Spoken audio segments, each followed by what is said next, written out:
नमस्कार प्रणाम। हम ही आप सबके भाई प्रमोद प्रेमी और हम आ रहल बानी 7 अप्रैल के बेतिया में लोहिया विधानसभा खजुरिया बहुआरवा पंचायत के पूर्व मुखिया बाला देवी जी पति संजय मिश्रा जी के यहाँ जमुनिया उपनयन संस्कार के उपलक्ष्य में। तो आप सबसे आग्रह बा कि आप सब ज्यादा से ज्यादा संख्या में आई। भाई के बहुत सारा प्यार आशीर्वाद दी।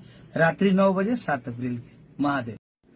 नमस्कार प्रणाम। हम ही आप सबके भाई प्रमोद प्रेमी और हम आ रहल बानी 7 अप्रैल के बेतिया में लोहिया विधानसभा खजुरिया बहुआरवा पंचायत के पूर्व मुखिया बाला देवी जी पति संजय मिश्रा जी के यहाँ जमुनिया उपनयन संस्कार के उपलक्ष्य में। तो आप सबसे आग्रह बा कि आप सब ज्यादा से ज्यादा संख्या में आई। भाई के बहुत सारा प्यार आशीर्वाद दी। रात्रि 9 बजे 7 अप्रैल के। महादेव। नमस्कार प्रणाम। हम ही आप सबके भाई प्रमोद प्रेमी और हम आ रहल बानी 7 अप्रैल के बेतिया में लोहिया विधानसभा खजुरिया बहुआरवा पंचायत के पूर्व मुखिया बाला देवी जी पति संजय मिश्रा जी के यहाँ जमुनिया उपनयन संस्कार के उपलक्ष्य में। तो आप सबसे आग्रह बा कि आप सब ज्यादा से ज्यादा संख्या में आई। भाई के बहुत सारा प्यार आशीर्वाद दी। रात्रि 9 बजे 7 अप्रैल के। महादेव।